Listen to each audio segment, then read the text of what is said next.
Bonjour à toutes et à tous, bienvenue sur Grand Lille TV. Nous allons maintenant parler avec vous, Serge Cousin, vous êtes le vice-président du Club Rotary Lille-la-Madeleine, et vous, docteur Jean-Marie Vermès, vous êtes pédiatre. Le Rotary Club de Lille-la-Madeleine qui organise donc une conférence sur le thème « Moins d'écran, tout irait mieux pour nos enfants », c'est bien ça. C'est la question qui se pose, est-ce que tout irait mieux avec moins d'écran pour les enfants? Alors le titre, effectivement, c'est un peu moins d'écran, tout irait mieux pour nos enfants. Je rappellerai qu'il y a des principes éducatifs qui ont été déjà donnés par l'Académie des sciences il y a quelques années, en signalant que, d'abord, pas d'écran avant l'âge de 2-3 ans. Pourquoi d'ailleurs cet âge? Pourquoi? Parce qu'il y a une immaturité cérébrale de l'enfant, qu'il y a des connexions qui sont nécessaires, des relations importantes entre les parents, les grands-parents, les nourrices et les enfants, afin qu'ils se développent normalement et que les écrans ne leur apportent strictement rien ou pas grand-chose en tout cas. Pourtant, il y a beaucoup d'applications qui permettent de travailler, de développer justement l'intellect. C'est exact, mais ça doit intervenir plus tard. Plus tard, c'est-à-dire au-delà de 3-4 ans.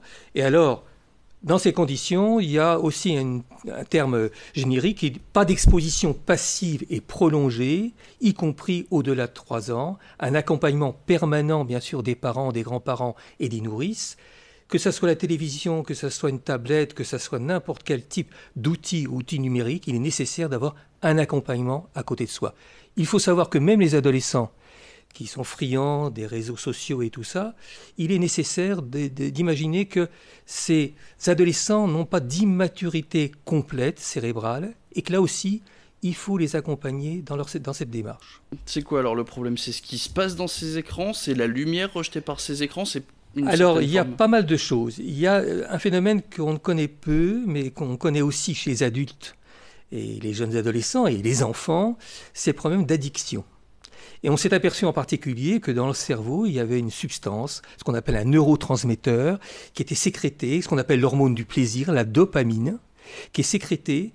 Et on s'est aperçu que cette hormone s'exagérait de plus en plus au fur et à mesure qu'on allait chercher quelque chose, non pas la poursuite de la recherche.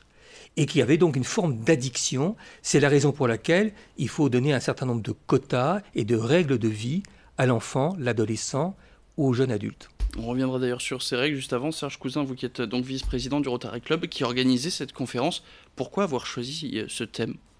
Pourquoi avoir choisi ce thème? Eh bien, tout simplement parce que nous sommes tous parents, ou enfin en ce qui nous concerne plutôt à notre âge, grands-parents, et ça nous fait mal de voir ces enfants effectivement addicts à ces écrans.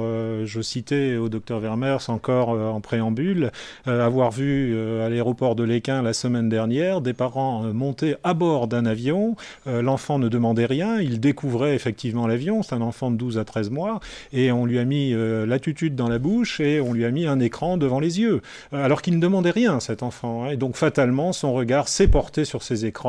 Et pendant tout le voyage, 1h50 de voyage, eh bien cet enfant a été fixé sur cet écran, et on se dit que quelque part, ça finira très mal pour lui, quoi. Ça n'est pas une situation normale pour un enfant de cet âge. Donc notre rôle dans le Rotary, dont l'objectif est de servir d'abord, c'est de mettre effectivement les professionnels du Rotary au service du public pour les initier effectivement à ces mauvaises pratiques, leur dire comment ne pas faire en sorte que leurs enfants deviennent addicts à ce type d'outils. Voilà, donc servir d'abord pour faire en sorte que les enfants répondent et vivent mieux dans ce monde numérique, et le vivent mieux, ce monde numérique. Du coup, c'est pas du tout une question, le thème de la conférence, c'est pas du tout moins d'écran, tout irait mieux, ça ira mieux quand il y aura moins d'écran pour les enfants. Ça ira mieux quand il y aura moins d'écran pour les enfants. Ça n'est pas interdit. Notre objectif n'est pas d'interdire, notre objectif est de faire moins d'écran, voilà, plus tout d'écran. à fait, de faire en sorte d'agir sur les parents, les nourrices, comme le disait le docteur Vermers, pour éviter ce fléau en quelque sorte. Justement, docteur, vous parliez de règles précisément, c'est quoi? Alors les règles, il y a pas mal de règles, mais en particulier la première, en dehors de l'âge proprement dit, c'est de ne pas toujours imaginer qu'on va se lever, on se lève, on ouvre la télévision.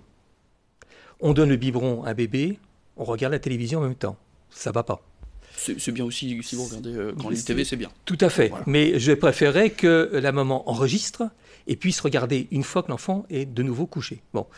Il y a des règles, par exemple, aussi Pourquoi une télévision au premier étage, au deuxième étage, au rez-de-chaussée, et ainsi de suite? Pourquoi ne pas accompagner les enfants quand ils veulent regarder un film, quel que soit leur âge, ou même un jeu vidéo, en disant « je vais partager avec toi à telle heure. Et si c'est pas l'heure, je vais l'enregistrer, on le fera ensemble. » Donc pas de culpabilisation des parents, mais un accompagnement permanent pour rendre plus effectif et plus réel l'outil numérique qu'on ne doit surtout pas jeter. Ce n'est pas le but de cette conférence. Est-ce qu'il y a une durée d'utilisation optimale qu'il faudrait pour... Alors, ça dépend également de l'âge.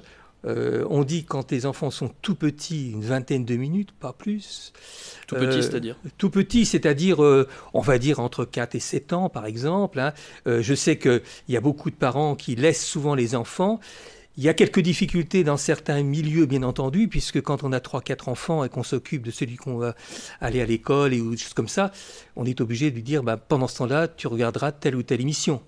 Mais ce n'est pas toujours idéal et il faut donner une règle de vie, en particulier pas d'outils numériques durant le sommeil. Très important. C'est important de savoir qu'il y a beaucoup d'adolescents qui perdent leur sommeil et qui, le lendemain matin, bien sûr, ne sont pas enfants parce qu'ils ont chatté toute la nuit ou ont regardé telle ou telle émission ou telle chose qui apparaît sur leur smartphone. Donc voilà. en bilan, surveillance, accompagnement, et puis voilà, faire attention à ne pas trop exposer nos enfants. J'ai bien résumé c'est tout à fait comme bonne conclusion. Tout à fait. Eh ben c'est parfait. Merci beaucoup Serge Cousin. Vous êtes donc le vice-président du Club Rotary L'Île-de-la-Madeleine et docteur Jean-Marie Vermès. Vous étiez pédiatre du côté de Valenciennes, mais apparemment toujours très investi. Merci d'être venu sur ce plateau. Merci. La conférence, c'est donc ce 24 mai. Ça se passe donc à la Madeleine. C'est du côté... Rue de Berchem, à l'espace Saint-Vital, à la Madeleine. Voilà, on vous donne... 19h30. Voilà, 19h30. Vous avez toutes les informations. Merci d'avoir suivi cette interview.